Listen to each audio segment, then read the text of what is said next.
अस्सलाम वालेकुम। Today we discuss about relationship of biology to other sciences, यानी कि हमारा जो बायो का है वो और साइंसेस के सब्जेक्ट्स के साथ उसका क्या रिलेशन है। जैसे कि एग्जांपल फिजिक्स हो गया या मैथ्स हो गया, केमिस्ट्री, इसके साथ बायो का क्या रिलेशन है। सबसे पहले inter relationship among different branches of science can not be denied. Biology includes information on various aspects of living things but this information relate to other branches of science as well. यानी कि इसमें कह रहे हैं कि हम जो है कि बायो का रिलेशन हम इस पे जानेंगे कि बायो का रिलेशन और साइंसेस के साथ कैसा है, और उसका जब रिलेशन है और सब्जेक्ट्स के साथ जैसे कि फिज़िक्स या केमिस्ट्री के साथ, तो उसमें कहाँ कहाँ हमारी लाइफ में यूज़ हो रहे हैं।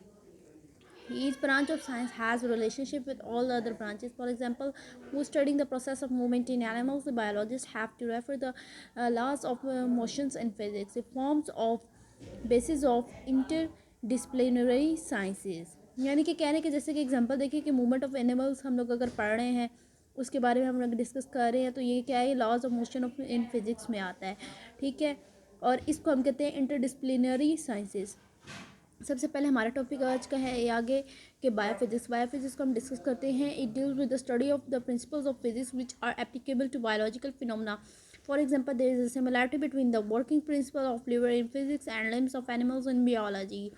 यानी कि फिजिक्स का क्या होता है, फिज़िक्स में क्या है कि फ़िज़िक्स को हम लोग उस जैसे कि हमारे प्रिंसिपल्स होते हैं इन फिज़िक्स में, तो इसी तरह हम लोग क्या करें, बायो को हम जो है फिज़िक्स के साथ रिलेट करें इसमें। और इसमें हम ये है कि अगर हम लोग किसी एनिमल्स के बायोलॉजी में किसी एनिमल के अगर हम लोग इसकी बात करते हैं तो उसको हम एक फ़िज़िक्स के तहत देखेंगे।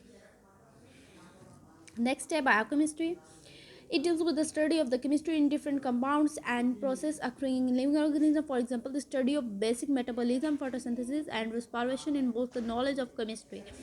यानी कि आपको जैसे कि पता है कि केमिस्ट्री में क्या होता है कि ज़्यादातर रिएक्शंस जो है केमिस्ट्री में पढ़े जाते हैं, तो इसमें यही बात कह रही है कि बायो को हम लोगों ने केमिस्ट्री के साथ कैसे डिस्कस किया कि जैसे कि फोटोसिंथेसिस और रिस्पायरेशन का प्रोसेस है, ये human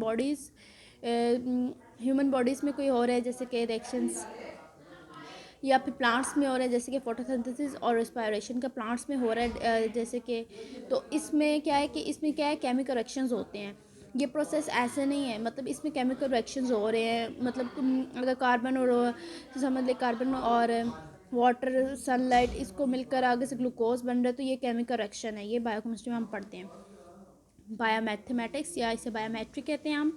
It is with the study of biological processes using the mathematical techniques and tools, for example, to analyze the data gathered experimental work. Biologists have to apply the rules of mathematics. यानी कि इसमें क्या कहा गया है कि bio को जब हम मैथमेटिक्स के साथ हम डिस्कस करते हैं, बायो को ऐड करते हैं मैथमेटिक्स के साथ, तो ये बन जाता है आपके बायोमैथमेटिक्स और बायोमेट्री।